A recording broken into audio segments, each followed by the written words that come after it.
پھر ہمت کر کے میں نے اپنی والدہ سے یہ بات کی تو والدہ بھی پریشان ہوگی، ان لوگوں نے ہمیں بتایا کیوں نہیں اور یہ زبردستی شادی کیوں کی۔ اور پھر جناب علی آہستہ آہستہ وہ بات ظاہر ہے جب والدہ تک پہنچی تو بہنوں تک بھی پہنچ گئی، اور پھر گھر میں ایک نیا جو سلسلہ تھا باتوں کا شروع ہو گیا، جو ہمارے معاشرے میں ہوتا ہے، جس طرح پہ طنز کی جاتی ہے، جس طرح باتیں کی جاتی ہے، اور اسی طرح وہ لڑکی جو ہے وہ کہتے کہ مجھے پریشان کرنے لگی کہ آپ کے گھر والے اب باتیں کر رہے ہیں۔ خیر، حال اس کا یہ نکالا گیا کہ میں نے سوچا کہ میں اس کو طلاق دے دیتا ہوں۔ اب اگر میں طلاق دے رہا تھا تو وہ پھر حق مہر کا مسئلہ بن رہا تھا، لیکن اس نے کہا میں آپ کو حق مہر معاف کر دیتی ہوں، آپ مجھے طلاق دے دیں، اور اس طرح میں نے اس لڑکی کو طلاق دی۔ اب اس کے ساتھ آگے کیا ہوا؟ وہ ہوا یہ کہ وہ جب اپنے والدین کے گھر گئی تو والدین ناراض ہوئے اور اس کو انہوں نے گھر سے نکال دیا، اور وہ جہاں پہ خواتین ہوتی ہے، آپ کے علم میں پاکستان میں مختلف ادارے بنے ہوئے ہیں، کسی ادارے میں چلی گئی جہاں پہ اسے نے اس لڑکے کے ساتھ رابطہ قائم کیا کہ آپ کی خاطر میں نے یہ طلاق لے لی ہے اور آپ اب ایسا کرو کہ شادی کر لیتے ہیں۔ تو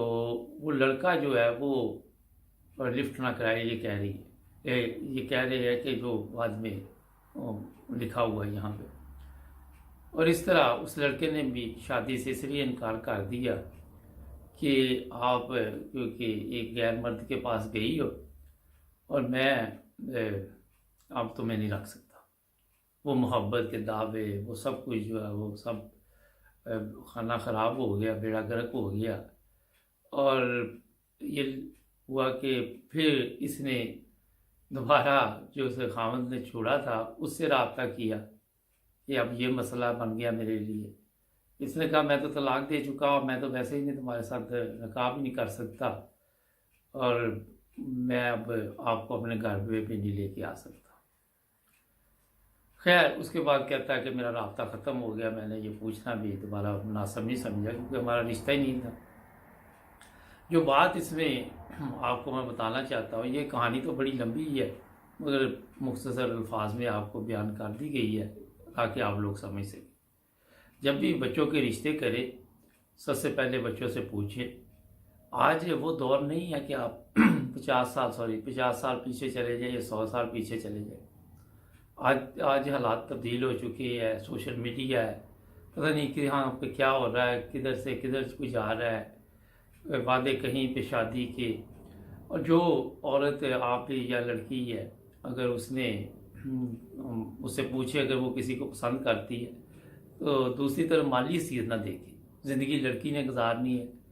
اور آپ کے علم میں ہے کہ کئی جگہ ایسے بھی واقعات پیش آتے ہیں کہ اگر وہ بھی گئی شادی تو وہ بلیک میل کرنا شروع کر دیتے، وہ کہتا ہے میری زندگی برباد ہے تو اس کی بھی برباد کر دو۔ تو یہ بڑا اہم موضوع ہے بچوں اور بچیوں کے لیے، جو والدین ہیں، کیونکہ ہمارے پروگراموں کا مقصد ہوتا ہے کوئی نہ کوئی آپ لوگوں کو فائدہ پہنچے، تو سب سے پہلے ان کی خواہش کا احترام کریں جنہوں نے زندگی گزارنی ہے، اور زبردستی شادیاں نہ کریں۔ اور کئی جگہ یہ ہے کہ پھر قسمیں دی جاتی ہیں، کئی جگہ پہ یہ کہا جاتا ہے کہ اگر ماں ہے تو وہ طوفان لے آتی ہے کہ میں خودکشی کر لوں گی، میں تجھے دودھ نہیں بخشوں گی، میں تجھے یہ چیزیں اب دور جیسے جیسے تبدیل ہوتا ہے اس کے ساتھ ہی آپ کو چلنا ہوگا۔ یہ نہیں ہو سکتا کہ اب جس طرح ایک میں نے واقعہ آپ کو بیان کیا ہے تو آپ اس سے فائدہ اٹھائیں، اور جو بھی رشتہ کرے سب سے پہلے بچی سے یا بچے سے پوچھیں کہ آپ کو، اچھا یہ صاحب یہ بھی لکھتے ہیں کہ میں ساری زندگی کسی لڑکی کی غرض دیکھا بھی نہیں کہ جب میری شادی ہوگی تو میں اپنی بیوی سے بہت پیار کروں گا، اور باہر پیار بھی نہیں کیا بیچارے نے، تو وہ گھر میں بھی نہیں ملا۔ تو مقصد یہ بتانے کا ہے کہ جو بھی حالات آج ہے اس کے مطابق اپنے آپ کو چلانا چاہیے۔ زبردستی کی شادیاں نہ تو چلتی ہیں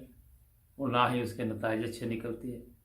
کیونکہ کوئی تصویریں کسی کے پاس ہے، کسی کے پاس کچھ ہے، وہ بعد میں وہ بائی پوسٹ یا آج کل تو واٹس ایپ پہ تصویریں بھیج دیتے ہیں، اور اس طرح گھروں میں جو مسائل پیدا ہوتے ہیں وہ آپ اندازہ لگا سکتے ہیں کہ ہمارا معاشرہ آج بھی ان چیزوں کو ایکسیپٹ نہیں کرتا۔